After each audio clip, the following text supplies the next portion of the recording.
We need to dissect truth because you know what? Where we're true, we're going to press it into our art. Where we're not, we're going to press it into our art. It becomes a contaminant or it becomes a help agent. Wrong theology, bad theology. Your theology leads to your biography. Your theology will determine the course of your life because your worship, your culture, what you make is an externalization of what you worship. Everything is a worship issue. Everything is either rightly placed allegiance or wrongly placed allegiance. And then you need to be a watchful prophet. Wield the sword. See what to tell people. Watch out for those who are marginalized like the prophets used to. Call people to attention. You need to be a missionary. You need to be an artist chaplain. You need to be a caregiver. You need to be a mortician, eternally focused, prepared for death, like Ray Comfort, an urgency towards death, an emotional shepherd, a liturgical architect, crafting liturgies to tell God's story. Does that have to be the worship pastor's job? Absolutely not. Again, I mentioned earlier, Chick-fil-A. There's a liturgical agent that's designing that business. I'm not saying they're right. I'm not saying everything is right about them. But I am saying when you go into Chick-fil-A, there's something different. There's a different way they gather you, isn't there? There's a different way they serve your table. There's a different message they're preaching. Every advertisement is about the kids they're rescuing, the marriages they're helping, the faith-based, even the Christian, the music that's written to glorify the Lord, stripped of lyrics, and it's played instrumentally over the intercom. They're working to create an environment the best they can, and look at how God has projected their business. I'm not saying go do it. I'm just saying. And we need to think as a curator, selects and obsesses over your presentation.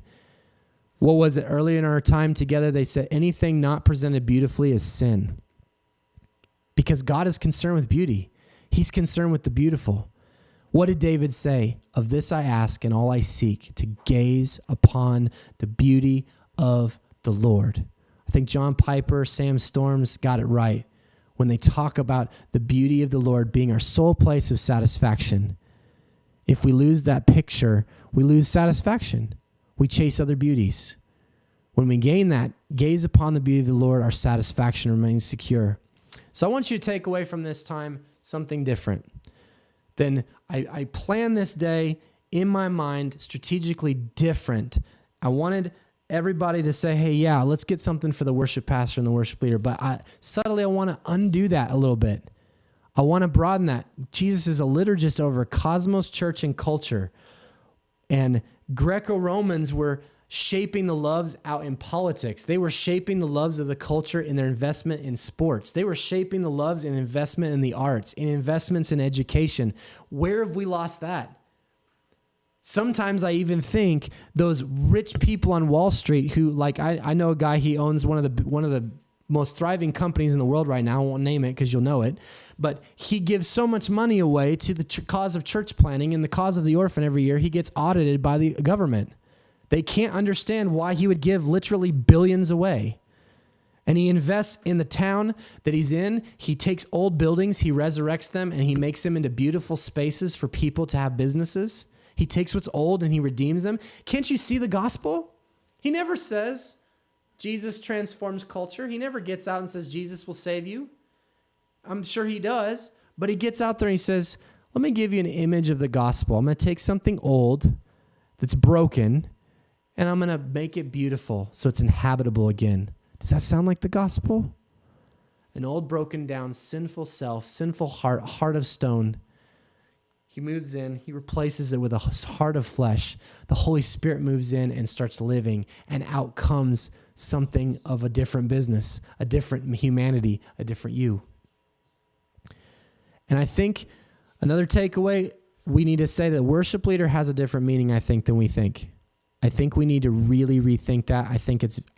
Honestly, I'm going to go on record to say I think that title is very harmful to the church. I just do. I think we have made a caricature of the church that is dangerous. Ask anybody what a church is. What are they going to tell you? Building. What do you need? I've had church planners all the time. I need to fundraise for my sound system. I need to fundraise. I need to get my worship pastor. I need to get my senior pastor. I need to get my building. I need to get this, all my marketing, my branding. We've set the expectations. And what's Paul? If you came to Paul with that understanding of the church, he'd probably look at you funny and go, what? Branding who? Who's branding? Okay?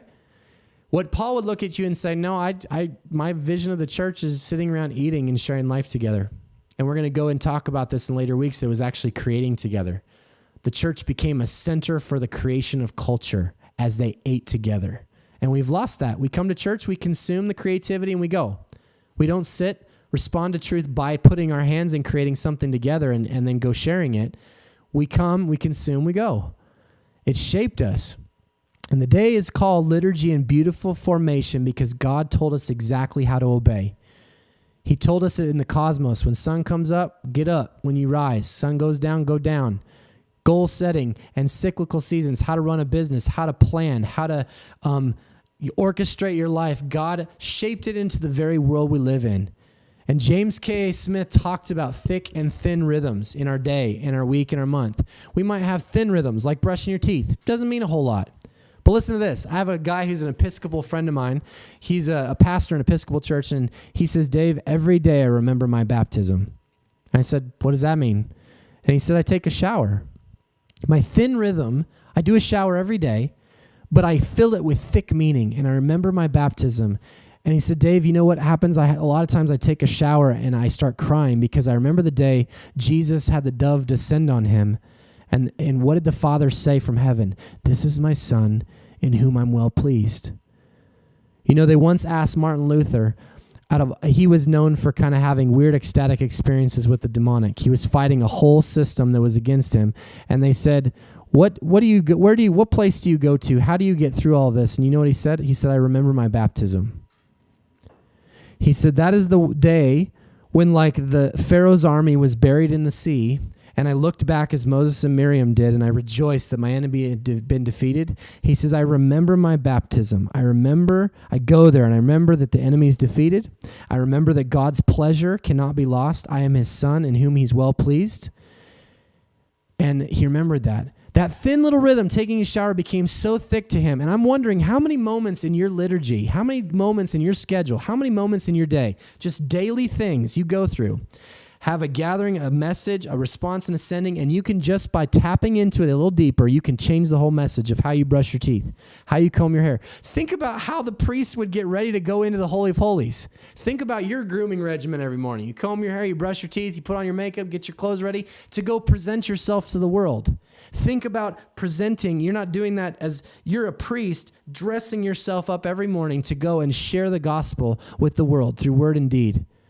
That whole presentation regimen of combing your hair, shaving your face, brushing your teeth could become a remembrance of, God, I'm getting myself ready to be holy before you today. I want to pray and ask that you'd just forgive me of my sin.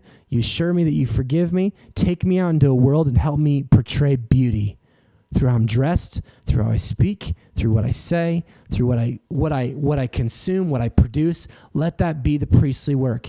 What if every Christian woke up every morning putting on that face and remembering their role as pastor, as a pastor shepherd to those around them, commissioned to go share the world with beauty? I want you to remember as you go tonight, guys, that everything is forming.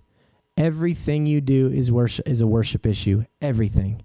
That's why we're doing this conference and we're so centering around worship with creativity. You're like, why hasn't someone drawn a picture yet? They will. Why hasn't someone shown us some sculpture yet? They will. Why hasn't someone given me a business plan? Well, a little bit, but they will. It's not about that.